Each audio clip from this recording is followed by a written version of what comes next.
Градоначалничката на град Скопје Даниела Арсовска повторно излезе на терен и се вклучи во живо на нејзината Facebook страна, овој пат од булевар Словенечка, од каде што рече дека човек се обидува на диво да се поврзе на атмосферска канализација.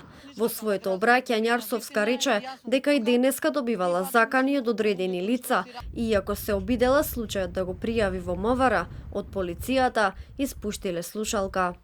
Атмосферска на атмосферска, ама треба дозвола за тоа. Затоа после луѓето нема да имаат вода, нема струја да имаат.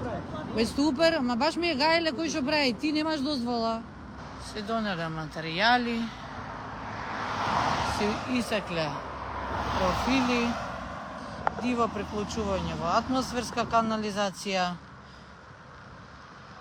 се сечале подземна инфраструктура, кабли, високонапонски има подоле, заземјување. Се јави советничката Ирена Витина во МВР да пријави дека не се закануваат. Арсовска веќе 2 недели на социјалните мрежи објавува дивоградби во Чаир и го обвини градоначалникот Весар Ганију дека незаконски со фалсификувани документи легализира згради и дивоградби. Ганију заедно со актуелниот вице-премиер Изет Меджити пак ја обвини Арсовска дека инструмент на ДУИ за дестабилизација пред локалните избори. Со иста реторика денеска и премиерот Мицкоски вели јавноста набрзо ќе дознае повеќе детали за позадината на делувањето на скопската градоначалничка. Има вистина тука и тоа впрочем е јасно на сите, но јас не би имал повеќе од тоа што го кажува господинот Меджити и господинот Ганију да додадам. Има вистина и многу скоро јавноста ќе дознае и некои други детали.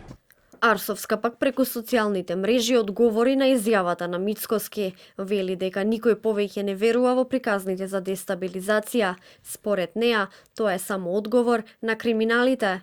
Во меѓувреме се заострува реториката на политичката сцена со обвинувања за незаконско работење во општините. Советничката во град Скопје од редовите на СДСМ Љубица Јанчева реагираше за скандалите со дивоградбите во Чаир. Рече дека не дозволиво институциите да молчат и да го покриваат криминалот на урбаната мафија.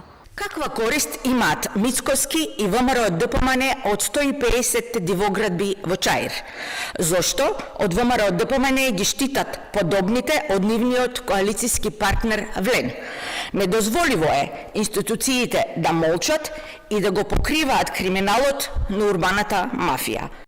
Од ВМРО ДПМН пак тврдат дека опозицијската партија прави политика да ја оправда Арсовска.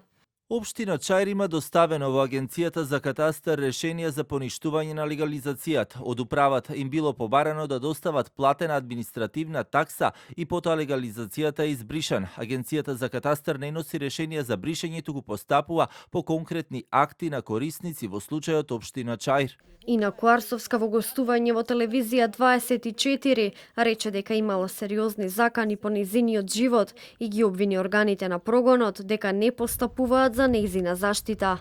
Откако јавното обвинителство ја повика да достави докази, таа вчера однесе документи за, како што рече, незаконската легализација на дивоградбите во Општина Чаир.